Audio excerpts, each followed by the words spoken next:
All right. Hello, everyone. Welcome to another, dare I say, amazing negative space panel. We have a really awesome one tonight. We will be talking with the creators of Everyday Magus, which it launched today. Just to talk for a second about this. I know we've been posting a bit about it, but Everyday Magus is actually one of the first scripts that came through our competitions here at Negative Space, and it was one of our first finalists. So we're super proud of what is going on today. We're super excited for this conversation, and yeah, let's just jump right into it. Change of pace a little bit. We would usually, this will be the moment where I hand it off to Josh and he does his thing and he's really good at it. But unfortunately, we had to pivot it last minute and he won't be able to make the panel. So you're stuck with me. I'm definitely not as good as Josh is, but I will do my best. I luckily have all his amazing questions that he prepped for tonight. So I will sound smarter than I am just by reading his words. So getting started, today we are talking with Kelly La Croix and Sean Murphy, two longtime best friends, co-writers, and story world creators who work under the name Ominous Power, Inc. Sean was born in Billings, Montana. He has worked as an editor for TV and film since the early 2000s, also goes by SM. He was fortunate to begin reading comics in the mid-1980s when some of the greats were changing the medium, which was foundational in his lifelong study of narrative. Most recently, he has co-founded Ominous Powers, Inc. with his best friend, Kelly La Croix. SM lives in Portland with his wife. They spent their days making mead, gardening, and cycling, though not as far or often as they should. Welcome, Sean. So happy to have you here. Yeah, of course. And next up, Kelly is a writer, musician, and half of Ominous Powers, Inc., a comic book imprint and story universe shared with his best friend of 30 years. He has held a long series of menial jobs that have given him the time to stay creative while informing his sensibilities. Whether he was cleaning toilets, inhaling hazardous solvents, or handling dead animals, he understood that this necessary work was always secondary to his personal work. He currently performs slightly less menial tasks for a public media organization and lives in Portland, Oregon with his wife, son, and yellow lab. Welcome, Kelly. Hey, Noel. Thanks for having me. Yeah, of course. Like I said before, I'm super excited to be having this conversation, to be able to promote and show off your work. Your script, the fall 2021 was one that really stood out to me, and our readers and our judges. So it's amazing to be here a year or so later, crowdfunding the actual comic. That's what we're here for, right? To make comics. So we'll jump right in, just getting right into Josh's questions here. We'll get to the Kickstarter soon, but let's start with how you all met each other and started creating worlds together. Sean, let's start with you. What's the Ominous Powers origin story? It begins. See, we were 9, so what is that? 33 years ago, in Billings, Montana, at Big Sky Elementary School, and Mrs. Annan's 3rd grade class, and Kelly was a new student and sat at our table.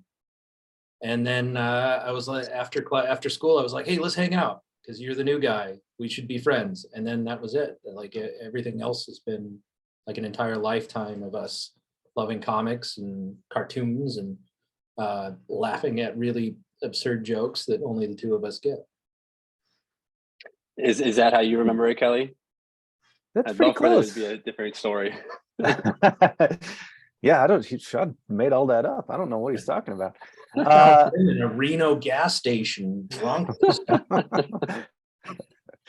I was 11. He was 35. Strange. Yeah. So I had moved. My family. I was born on what they call the High Line in northern Montana, up by the Canadian border, and then my family moved to Oregon Eugene for 3 years while I was a kid, and then we moved to Billings, where a lot of my dad's family is from. And yeah, met Sean my first day at school. Him and a group of kids that we all kind of hung out with. Everybody was sort of into comic books. By that point, my dad had already given me my first couple X-Men comics, and I think I had started on Spider-Man around that time. So it was just really natural. And then as we grew older, our tastes, we'd kind of diverge, but we were always kind of into similar but different things. And then I guess if you want to get the full Ominous Powers Inc. story, Sean then moved to California after he went to college. I stayed in town, and he was in TV and movies. I was doing music stuff. About 6 years ago, we both moved to Portland, Oregon, and I think we were just drinking one night, and Sean said, "Hey, you want to do comics?" And I said, "Yeah, well, we've always wanted to do comics. Let's do comics."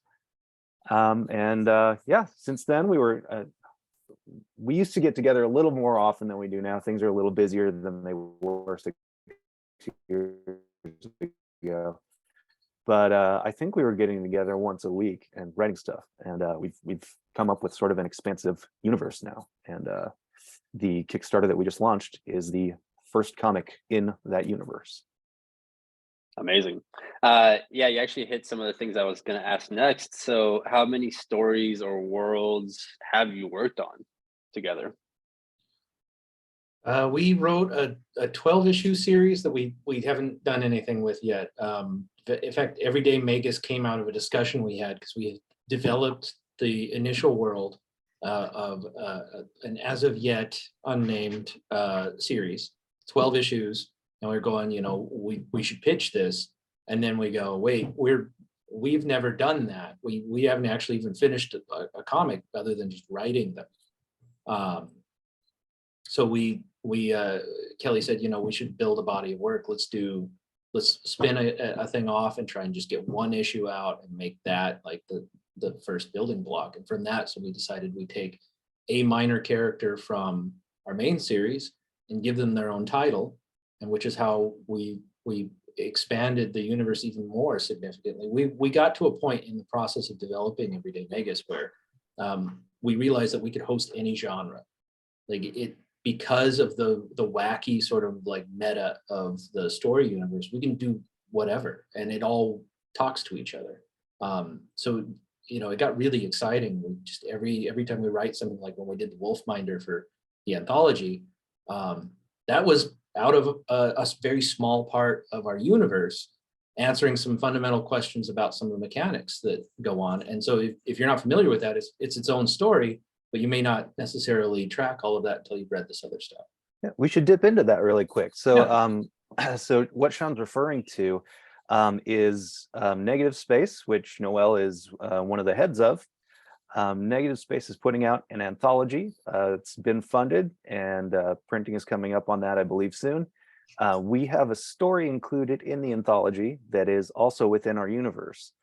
And it's, I think, a totally different tone than this first issue that we've got coming out of our other series, which is a different tone to the horror comic that Sean is working on, which is a slightly different tone than the larger 12-issue series. So we're just kind of seeing where these branches go. And as Sean said, it's like we just get really excited about it, particularly when we get together, because we just start shooting ideas out and seeing where they lead. That's kind of how I understood it when I first read the script, and then when I got the script for the short that you all did for the anthology. And it really is one world, but there's so many worlds within this thing that y'all created, which I love so much. So going to what you just said, Kelly, with so many possibilities in this world and different genres, different stories, different tones, all that stuff, is collaboration fairly easy because you have such a vast possibilities in what you're working with? Yeah, I think it's easy both because we feel like we can kind of go anywhere, but it's also easy because since we've been friends for so long, we've got like a really strong amount of trust that the only thing I can compare it to is the sort of trust you have with either significant others or from my past life bandmates, where you know you can trust the creative choices that the other person's making, and they're like, you know, nobody's trying to make you look bad, or like if they've got choices where they think something should be different, there's like probably a good reason for that, and so you should hash it out. That's great. Also kind of cute that it feels like a partner. I love you, Sean. I do get that bit. I see a little bit of that in my partnership with Alex, because we are partners and we write together. So it's a little bit of it's different brains, different ways to like talk and think, but it's interesting how you can connect in stories in certain ways. I find it interesting that he didn't say it back. Oh, not now. We'll edit that out. Don't worry. Before I forget, I do want to remind everyone that's here right now that if you do have questions, there's a little Q&A button right below. Hit that, throw your questions in. I am keeping an eye on it. So any questions that come up that kind of fit into what we're talking about, I'll bring them up. So don't be scared to ask questions, whether it's about the comic itself, about their writing process, about the Kickstarter campaign, whatever it might be, just throw them in there. And I did also just throw the link into the chat for the Kickstarter campaign. I will say congrats. It's amazing that it's been open for a few hours and you're almost at $1,000 already. That's a huge accomplishment. So everyone that's here should check out that link, share it out, tweet it, put it on Instagram, mail it to your grandma, whatever you do, support it. Buy a couple. Buy several, make it a Christmas gift. Exactly. It's early, but you know what? Get the Christmas done early, right? That's the whole plan. Yeah. You don't have to worry last second. All right, so let's actually jump into Everyday Magus. The Kickstarter launched today. So tell us about this story, where did it come from? I guess we kind of already hit where it came from a little bit, but tell us about this story in particular. And what was the seed that sprouted this one? I think we got into kind of like because we're hitting our middle age, right? And so as most middle-aged men do, we complain about things, and we complain about work. And I think at one point we were trying to come up with some new ideas for the kind of spin-off series that it became Everyday Magus. And we started talking about all of these horrible jobs that we've had. You know, Kelly's had some really like seriously difficult job stuff, and you know, I have stories you wouldn't even believe about some of the stuff I've done. It can be downright abusive, especially in film and TV. But even beyond that, I've had jobs outside that industry that were, you know, insane. And you know, so we just kind of thought, you know, like what can we do with this sort of I mean, I hesitate to say trauma, but it's like, you know, your worst jobs kind of stick with you throughout your life. Like, what do we do with this? And then we started kind of going, well, we have a couple characters that are a little more like, you know, they work a job, but we don't really you know, we hadn't really expanded like the reason for why they're working that job. And this job is kind of like, it has a very specific role in the story cycle, the modality that we modeled the main narrative off of. And then that kind of led to us talking about, well, you know, what if capitalism infects the supernatural, the afterlife? Like, what would that look like? And we came up with Everyday Magus. Yeah, maybe I should know this by now because I've been giving it to people, but maybe you can help me out with the pitch here, Sean. To sort of encapsulate it for people, we've got a couple things we've been throwing around, and my mind is blank. Do you know which ones I'm talking about? Is it where the magical intersects the mundane? Well, that is sort of that's sort of for our larger universe, right? Right. And I think, yeah, that talks about Come on, Kelly, pull it together. Everyday Magus. Well, it's a comedy heist story about breaking out of the daily grind. It's a story about characters who are There, that's it. by a super capitalist entity that rather than wage slavery, it is outright slavery. They have very little agency, if any, and but the entire business relies on one very rare MacGuffin, which actually comes from one of our main characters, Cyanea, which I am particularly proud of the creation of Cyanea. She is an octoped. She is a humanoid-looking octopus.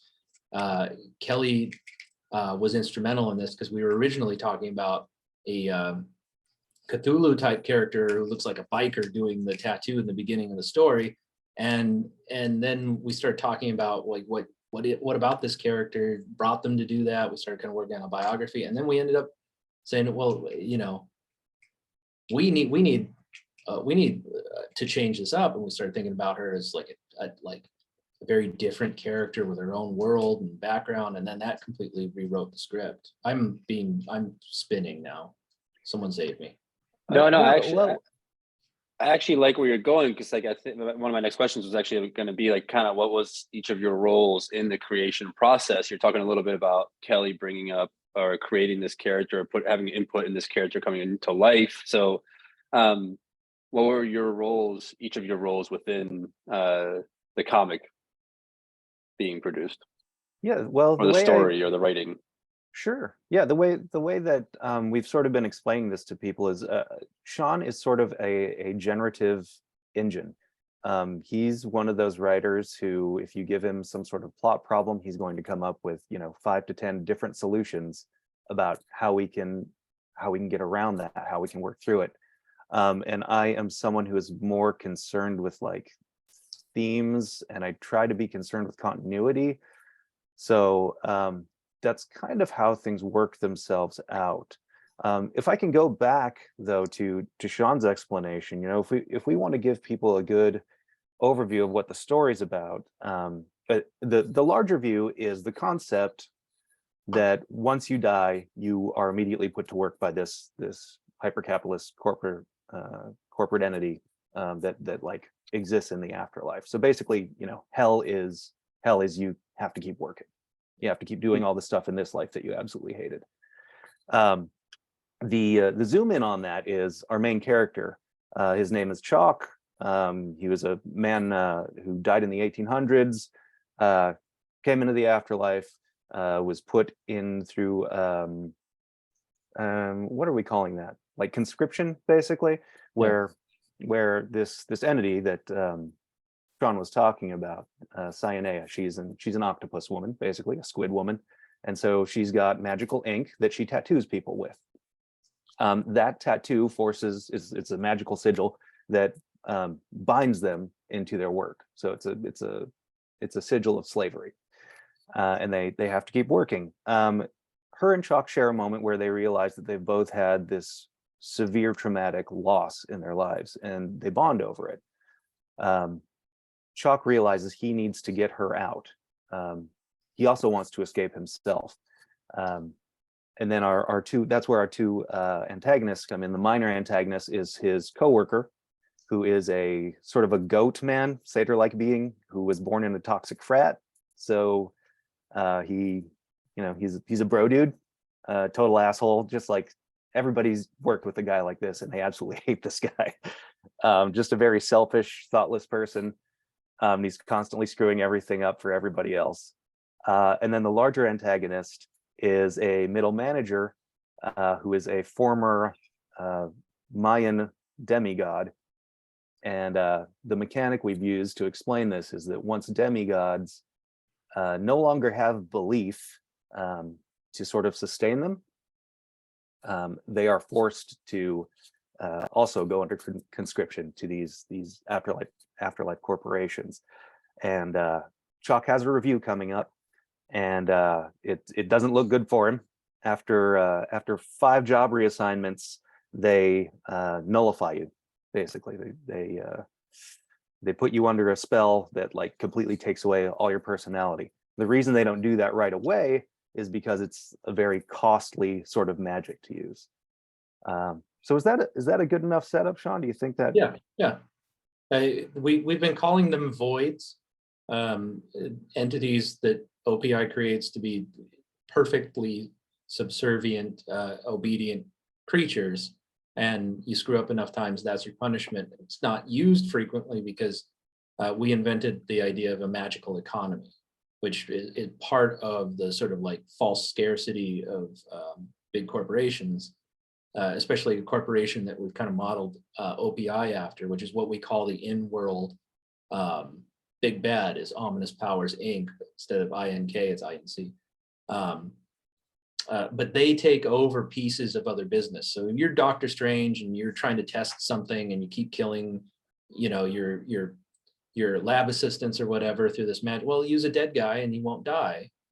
Give us 10% of your business, right? And so we're sort of like Walmarting or Amazoning the afterlife a little bit with the Ominous Powers. And then because we are exploiting our fictional characters, we named our company Ominous Powers because, you know. Yeah, so there's an in-universe fictional Ominous Powers, and then there's I guess a meta Ominous Powers, which is us.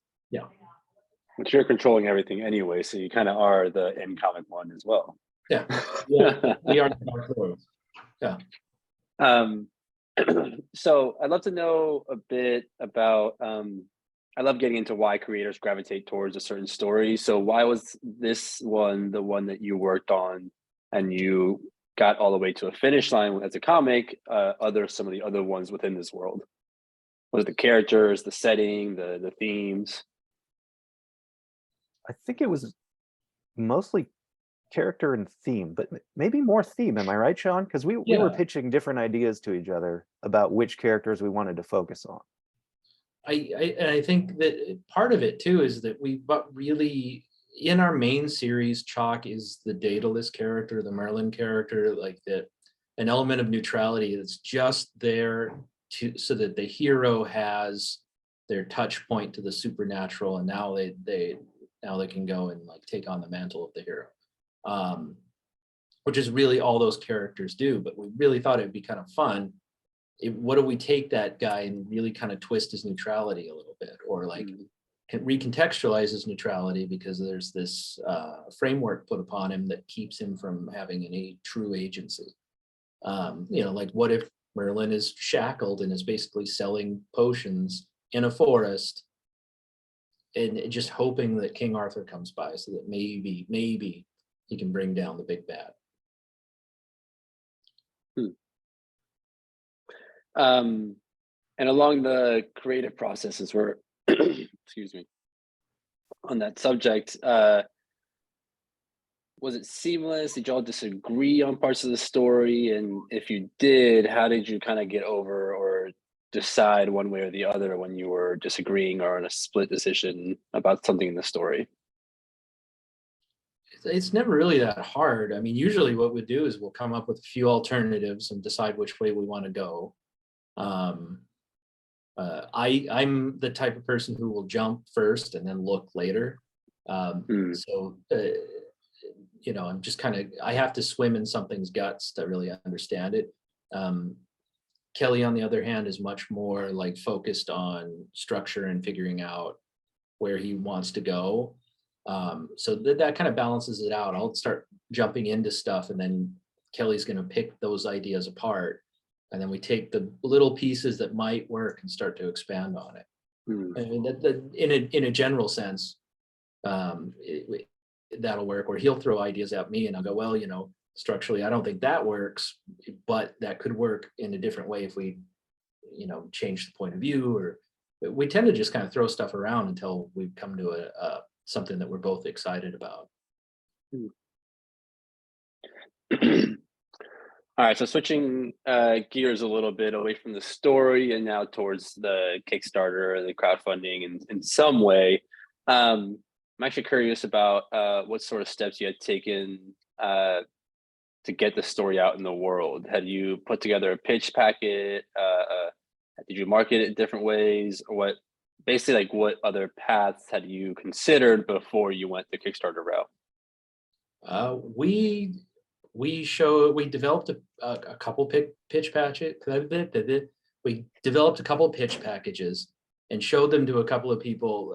I did a mentorship thing with a guy who's been in the industry for a while, and it gave us a lot of really good ideas. And then he turned us on to another person who right now she's doing producing for some streaming service, I forget what, but she was really helpful in being like, these are the things that you should focus on.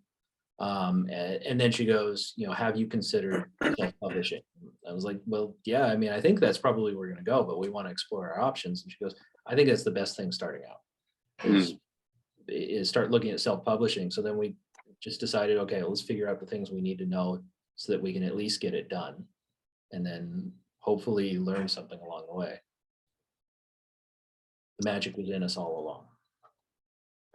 And this kind of gets us to one of the audience questions. We're about to dive into like the setup process and the Kickstarter campaign itself. So Jim is asking what pre-work was done for the Kickstarter. Did you build a mailing list? Did you have a target audience, or what was that kind of build up to the pre-launch page, pretty much?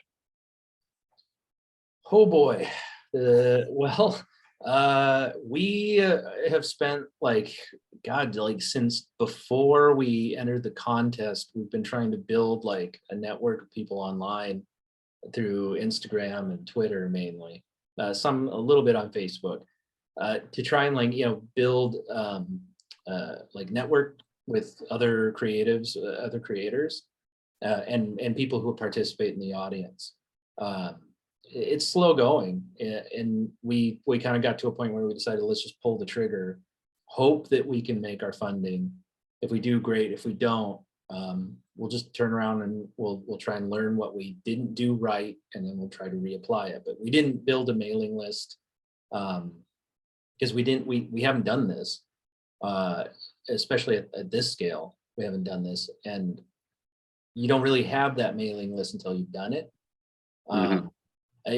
I've heard of people buying mailing lists, but when I went to Rose City Comic Con a few years ago, the lady who does comic outreach for Kickstarter, I think her name is Oleana, she said don't ever buy those because they're usually just bots. It's junk, and you have to build this stuff organically. So like that's the number one thing that I would say is that you have to hone in on social media and try to find like a real parasocial connection with people, with other creators, like people who will get your back. And that's the main thing, is like other creators will get your back. We've met through Instagram, we met a bunch of people who are just like, yeah, I'm supporting you, I'm going to share it. It's been a really great community, and a lot of that community also has come from negative space. So thank you again. The stuff like that. Have you found a certain social channel that's been more helpful for you all?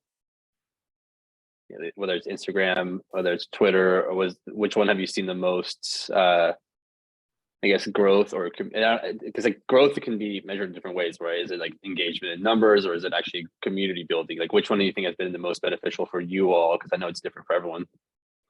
Well, we started, we were getting some engagement on Twitter, but with everything that's gone on over there since late last year, we weren't so sure about it, and we backed off a little bit because we just wanted to see what was happening. It looks like, we certainly aren't happy with a lot of the things that are happening there, but it doesn't look like the community is fully going away. It looks like people are still interested in using it to network and find out about projects and talk to each other. So we are back on there now, trying to use that a little more. In the meantime, since we soft abandoned that, if I could say that, we have gotten a little more traction on Instagram. Yeah, I don't know. What are your reflections on that, Sean? Well, I've been trying to watch the numbers, and to be honest, I hate social media because it is basically a full-time job on top of a full-time job on top of a full-time job, because nobody who's trying to break into comics who isn't doing multiple hustles just to keep the lights on and then try and write or draw or, you know, whatever.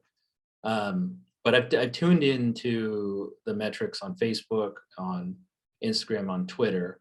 I have to admit, I'm not sure how they count some of these numbers, because like the individual post won't reflect the same numbers that the dashboard shows me. Like Facebook today was saying that we had reached 4,000 accounts with our latest post. But I go to our latest post and it's only been viewed 12 times. Or like Instagram, I think the Ominous Powers account reaches way more non-follower accounts than my personal account. And that was like almost 1,000 people. Mine is like a couple hundred. It's weird. And I don't understand where they come up with those numbers or how accurate they are, or if it's sort of a thing where you have to know how to break down that information and make it useful. And you know, Kelly's probably one of the smartest people I've ever met. I don't think that I'm stupid. And yet I think between the two of us, we couldn't give you a solid answer as to what any of those numbers mean, or whether or not we've even built any kind of engagement online. What I will say is that Sean's cat videos are the #1 engagement vehicle. Yeah. And then if you're posting cats on the internet, that is the way Always to get people's successful. attention. Yep. Always works. A good follow-up here from Jim is, you approach any successful Kickstarter people and asked if they would help market your comic or support you all, and what was their reaction? No, but great idea, Jim. I wish. Where Thank were you. you, Jim? What the hell, man? I needed that last week, man. No. I mean, I've sent stuff out to people I know with followings and just be like, do you mind amplifying that? And they've either said nothing or they've said yes. And I think that Jim's touching on something pretty accurate there. Like that probably is the secret, like the keys to the kingdom. But as you can see, neither Kelly nor I are very likable. So buy our comic. No, perfect tagline. We're not likable. Buy our comic. There it is. All right, so we've got into how time consuming social media can be. Can you kind of go into a little bit about how time consuming it is to actually set up a Kickstarter campaign? So wait, Sean, before I'm going to let you go into it, because you spent a lot of time doing it. We tried to divvy some stuff up, but I know you ended up on there more. I just want to throw out that it was pretty grueling. And then that was split between two of us. And social media is the same way. So if anybody out there is also potentially approaching their first crowdfunding campaign, you know, everyone's going to tell you it's a lot of work. I was very skeptical of that. I was like, how? I don't know, man. Doing social media posts, that doesn't sound that bad. No, it's a lot of work. Yep. Even between two people, it's a lot of work. All right, I'm going to hand the floor back to you.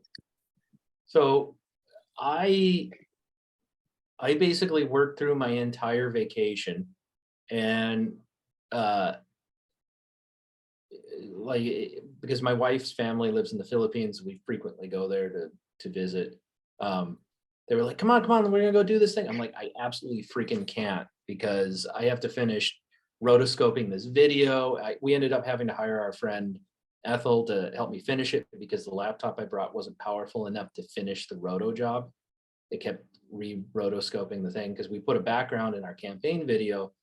That way it's not just shot in my living room. It's, you know, ominous. It's on brand. And then basically, because Kelly and I don't know what we're doing, we had to look for somebody who did know what they were doing. And Teddy Leo, who has frequently been a judge for Negative Space, had a campaign that was successfully funded a few years ago called Mind Control. And if you want to model a campaign off of something, model his. I literally went in and got the dimensions for his graphics and then made our graphics for it.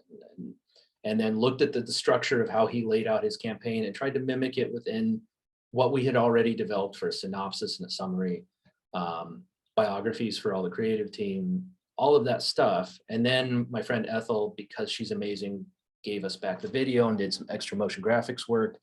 That was super helpful. But if she hadn't done that, I'd probably still be trying to get that After Effects session to work, because it was not happening. Lots of work. I do often hear the line, and I think everyone that goes into their first campaign probably feels the same way when they say running a crowdfunding campaign is like a full-time job, and everyone's first thought is like, how hard can it be? And then when you actually do it, you start to realize the amount of time and mental space and all these things that come up and all these questions that you don't know the answers. You don't even know the questions to ask at some points. So from what I understand, you had the comic finished. You had the comic finished before even launching the campaign, right? So there weren't any, I don't know, any challenges along the way as far as getting the comic done. So other than the video or the time that went into it, were there any other challenges that came up along the way? So word of warning, if you are starting your first campaign, you have to be verified with Stripe, Kickstarter's payment provider. We did not know that. On the thing, it was telling me, I even looked it up. It's like at most 2 weeks. And most of the time, Kickstarter verifies approves your project in 2 to 4 days. So when Kelly and I were timing this out originally, he had heard it would take up to a month. And I was like, no, the thing says that it's only going to be a couple of days. So I go to plug in the bank account. We had to go file for an EIN because we're an LLC. And I talked to an accountant. He's like, whatever you do, don't put that into your own personal account. You're gonna just eat it in taxes. And all right, so we structure this, and I go to hit the button to set us up with Stripe, and it goes, we haven't received information from the IRS yet. Check back with us in a little while. And so a few days goes by, nothing's happening. And then I get a hold of Kickstarter, and they're like, yeah, that usually takes about a month for the IRS to move that new EIN data into a database that they share with Stripe.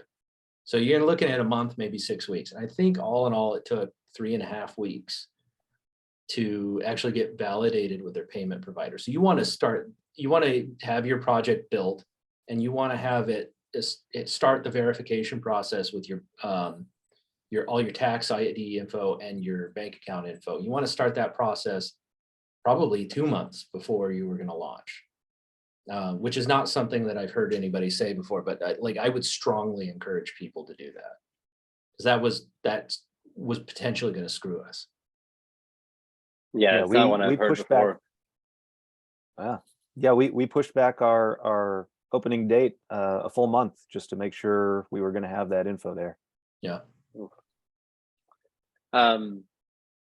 Let's see. I think Jim's question that just came in is similar to what we just talked about. What other steps would you recommend people consider taking, and what we ought to avoid? And he wonders, why isn't anyone else asking these questions? LOL. I think he's got a point. I think these are questions that aren't often talked about. There's a lot of questions that are usually talked about when you're launching a Kickstarter or a crowdfunding campaign that are about like growing your community, growing your mailing list, and things like that. But a lot of this stuff doesn't come up often when you hear about campaigns launches. I'll leave it one more time. Like, is there anything else to avoid when you're coming up to a campaign, or anything else that you want to just warn the people about, or maybe something that you thought was going to be terrible and that actually ended up being very easy? So, I mean, if you do your homework, it goes a lot easier. Knowing about the Stripe thing would have really been great for us. But man, I hate this. This is the dementia moment. Where was I going? We each get one actually per interview, so you're good. Yeah. It's going to be more than that, I can tell. We said we were middle-aged. Everybody's going to understand. God. If there are no other pitfalls, we'll leave time at the end if it comes back to you. How's that? I mean, as it pertains to Kickstarter, probably not, right? Yeah. When Sean mentioned looking at Teddy's stuff, that did remind me that we also looked at some other creators' things to see what sorts of sections they were including, right? Because you know, on Kickstarter, it's all up to you, whatever you want to put there. So I did look at some that were currently ongoing to try to understand what sort of information people want when they're looking at a Kickstarter. So I think that may have helped a little bit. Sean, I did see you look like you had a little It came back. recognition. That black part of my brain that has been rotted from years and years of banging my head against the wall reactivated. And it just died. So I have backed, I have, like on my personal account, I've backed like maybe a dozen Kickstarters in the last year, and only one of them has returned a book to me. They were all funded. I only got one to send me a book. The only other one was David Walker's Imposter Syndrome, which he funded on Zoop. So it technically doesn't count as a Kickstarter. But, you know, like, that's not great. So I would say the pitfall is making sure that you can finish the book, which is part of why we decided that we wanted to have the book done, and we wanted to make sure that we could pay everybody who collaborates with us, whoever they are, whatever they're doing, making sure that we can pay them now, instead of saying you have to wait until the Kickstarter is funded. And if it doesn't get funded, then you get nothing and you basically work for free. And that's not fair to those people, because everybody in comics wants to be in comics, and you should be able to make a living from that. So that's something that is not only just a point of pride, but it's like a business practice for us. We've agreed that that's how we operate, make sure that we treat people fairly and pay them. Right, and we try to be transparent about that on the Kickstarter. We do say that, you know, the money that we're asking for is just for publishing, the printing, I should say, is for printing, shipping, and then to pay ourselves back for what we've already spent on, you know, art, letter, color, etc. So going back to something you brought up, looking at other pages and kind of guiding your page through others, did that go into account when you're trying to come up with the rewards for? And this is a fan question or an audience question. Like, how did you come up with the rewards? Did those influence what you put in for your rewards, or did you already know what you were going to do? We talked about it off and on about what would work and what wouldn't. One of the things that they talk about, if you ever go to a panel with the people that run Kickstarter, they say the number one thing to not do is to do t-shirts, because you always send the wrong size, or it gets messed up in transit, or because believe it or not, I tried ordering hats for us because I wanted to run a contest at one point, and I didn't know what I was asking for, and the hats didn't come out right. It's a whole thing for that. So you want to keep it as simple as you can and do the things that you can reliably order and then include in the package so that you can deliver your product. I mean, the main thing is your book, but if you're doing like other little things, you need to make sure that you can source that. And that's probably more true now than it was when we first decided to get into comics pre-pandemic, right? Everything's a lot harder to get a hold of now. There's always delays. So I would say, yeah, like make sure that you can deliver, and make sure that any extras or add-ons or stuff that you can source, because that gets complex. Yeah, we did do quite a bit of research on it, you know, got quotes from different areas. We looked into some stuff that we ended up not doing. Like at one point we were trying to source triangular whiskey stones because we've got like an Eye of Providence pyramid character. And we thought it'd be cool to have that as one of our merchandising things. Ended up not going with that just because the only person who could source that was asking a ridiculous amount of money. I do feel like we should shout out Sean Wynn, because he gave us a great idea. Sean over at he runs a company called Strange Solutions, and he threw out an idea for us that we should have an employee of the month certificate, that we could give out to people. So we decided to run with that. And in our highest tier, I believe, we've got plaques, Employee of the Month plaques for working at Everyday Magus. Yeah, and the mock-up of that looks pretty funny. That's cool. I have to apologize. I thought I was muted when somebody came into the office. Sorry about that. I barely heard it. No worries. Just sticking to some of these questions about some of the choices on the actual campaign. We had 2 questions come in about your process that went into setting the monetary goal for the campaign, and how you came up with that. It's reflected by the bid that we took from the printer, our projected shipping cost, and the cost for mailers, polybags, and backing boards. The $5,000 does not fully reimburse us. We're operating at a loss initially. I mean, obviously, if we blow it out of the water and people go right past that, we've got some stretch goals in mind that we want to announce. We're kind of keeping those in the pocket because we want to see where this goes. But if we blow it out of the water, yeah, we're going to do more with it. But you know, it's trying to come up with our own thing and get it out there means that, you know, like any business you start yourself, you kind of have to expect you're going to be operating at a loss, at least initially, because nothing is like dynamite profitable right out of the gate. And even the things that we have mythologized as being so very frequently are not under scrutiny. And, you know, that's not us. So we're just going to try and get people the books first. That's our main goal. And you started to hit on this a little bit, but part of that question from Dan was also about how you landed on your printers and what kind of went into that research and how you chose ultimately who you went with for your physical prints. It really varied a lot. We were surprised by how much it varied. And some of the people, I mean, we don't have to mention names, but there was one printer we got to who was very rude with us and like seemingly wanted to have nothing to do with just a couple independent guys who were trying to go for it. We ended up going, and there's so many factors into what ultimately moves that cost to be so different between different printers.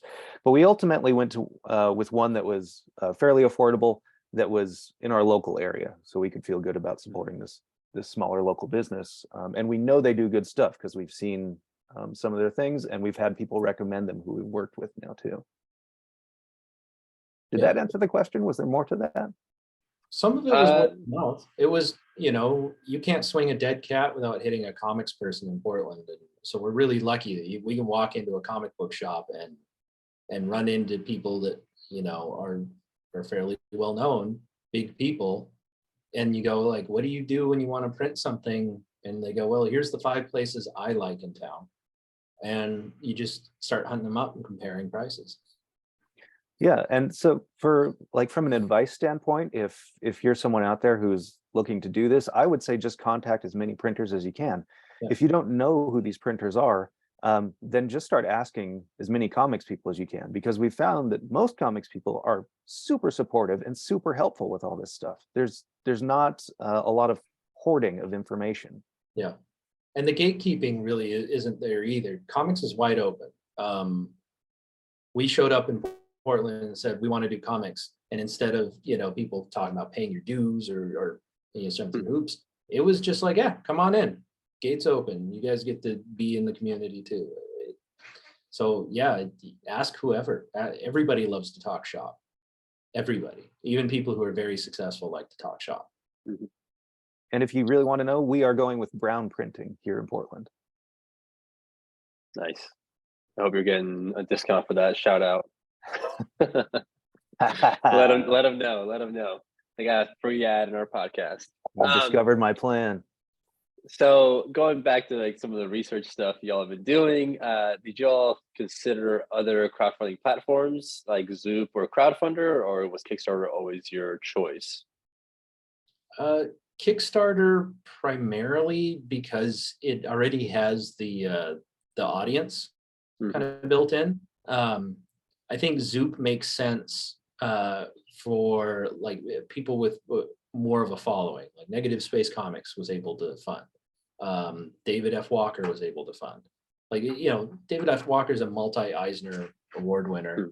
Hell of a nice guy, but he can go on Zoop and get funded. I don't know that we can because, you know, He's got a mailing list. Yeah, like we don't have a mailing list. And you go, well, you know, the Dark Lords of Ominous Powers sounds like a bad metal band.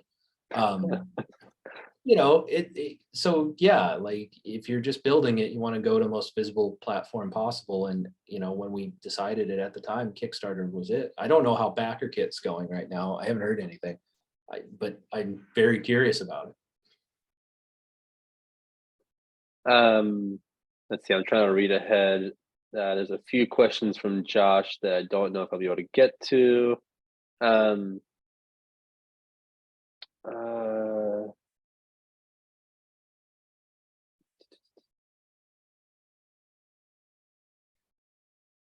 I guess we've talked about a lot of the research and a lot of the time-consuming pieces. So as far as like setting in a real like number, like how long have you been planning the Kickstarter before you actually launched it? So we can kind of get an idea of like what that window looked like in months, weeks, whatever it is. I think we started the real work on it last year. The count's been built for a while, but we didn't, like, we had mostly been focusing on a few like extraneous things to finish up the book before we ever got to it. But yeah, I mean, 3-4 months of picking at it and trying to figure out what works and what doesn't and planning. What do you think, Kelly? Yeah, I'd say that sounds about right. And, you know, when we say that, it's not like it was every day. You know, it was, we were dealing with other things. We both have day jobs as well. Lots of other things going on. So it was like, you know, it was more like concentrate 4 or 5 hours on it one day and then don't touch it again for another 2 or 3 days and sort of do the same thing. Yeah. And working on it that way, split between the two of us, I'd say it still took us maybe 2 to 3 months. Yeah. Although, I guess maybe I should say too that when you have 2 people working on something like this, there is a bit of like, it's almost some bureaucracy to go through because you always have to check if the other person is on board. And somebody who's working by themselves, even though they might have to do the larger amount of work all themselves, they can be confident probably in their decisions without having another person be like, I don't know. That is not what I sound like. Okay. I was just about to say that was my impression of myself. Beat me to it. I don't know. You're such a bad great. guy for making me look like a bad guy. Well, that's what gaslighting is. I gotta make, you know, gotta do it. All right, so we'll get to one more question and we'll finish up here, and it's going to be a self-serving question because Robert went forward and asked, how did Negative Space help you all in your launch? Ooh, boy. A lot. Yeah. Like our marketing plan was, our marketing game was weak, to use the parlance of the young people of this time. It was weak AF. And because we had already been part of the built-in community for Negative Space, and because we try to be active. I think we could probably be more active. But you know, we reached out and you guys were like, yeah, here's some things that we would say you should do. Here's some avenues to approach. And you know, I don't know how detailed you want me to get in on this. Honestly, and I'll just back that up by saying that there's a reason why we wanted to help and support this. There's a reason why you've seen it in our newsletter, in our social media channels. Y'all are here now. We back a lot of projects on crowdfunding campaigns. Obviously, not to this amount to show you all off and to put you out there. Just because I know this script, like we know it. We believed in it. Almost a year and a half ago. We believe in it today. I think we love your writing, we love your work, and we want the comic to be out in the world. So that definitely goes into effect when we're kind of thinking about how much we want to show someone off and how much we want to put your work out there. So it's also nice for us to be able to show you off, because we know it's good. So it makes us look good that y'all are good. But at the same time, we enjoy you guys, and it's been a blast to be able to work with you all and see your work go from the script a year and a half ago to this comic coming out. One last bit. We'll end it with, if you could give us your final lesson. Your final lesson from running your first Kickstarter. And then a quick wrap up of where people can find you. Tell us your Instagram and Twitter handles. I put the link to the Kickstarter in the chat, but anything else you want to shout out for what's coming next, this is your moment to kind of just, not that you haven't already been talking about yourself for the last hour, but just one more time. I would say my final lesson is, even if you think you're going to fail at it, just do it. People love a comeback. And so even if we don't get funded, we're coming back with it. We're going to figure out what we did wrong, and we're going to make it work. And everything I've heard is that if that's the case, you're going to come back way stronger. It's just pick yourself up, keep doing it. That's all you can do. So don't be afraid of failing, fall flat on your face and get right back up. And you can find me at Sean Ominous on Instagram or on LinkedIn. I'm not big on social media. There's also at Ominous Powers that's shared between Kelly and I. Yeah, I think we're on Facebook. It's facebook.com/ominouspowers. And then our one outlier is twitter.com/ominous_powers. We also recently started a TikTok account. I guess you can find us there. I like that. I hope y'all are doing the dances. I see Sean's been practicing already. Yep. He's getting good. That's amazing. Thank you too for coming on and talking about all this stuff. We're getting a handful of thanks in the Q&A as well. Appreciate you sharing a lot of stuff here. It seems like it was helpful for a lot of people that are here, and we love talking to you both. I'll just say, last I checked, your campaign is just over $900 right now, and just a few hours in. I'll put a challenge out to everyone that's here in the room right now. Make that go over 1,000 tonight, and we'll be very happy. So share it with your friends. Do what you can. The story is amazing. So it's gonna look even better from the script to an actual comic in your hands. So go support it, share it, tweet it as much as you can. Again, thank you both for being here. For everyone in the audience, we have another panel coming up in 2 weeks, and I'm hoping that Josh will be back by then, because he's a lot better than I am at this. The next panel is with two of the organizers for the Amongst the Stars Kickstarter campaign. It's going to kind of dive in a bit more into crowdfunding anthologies, how to manage them, how to get into them, and all that stuff. So if you're here trying to figure out your self-publishing, that's another one to come in and watch. So again, thank you both for being here. Thank you for everyone that came. And yeah, negativespacecomics.com/events for the next one. Thanks for having us. We really appreciate everything, and thank you for everything. Seriously, Negative Space is been great for us. Well, we're gonna keep sharing it, because we're gonna blast that goal for sure. All right. Thanks, guys. Night, guys. Bye, everyone.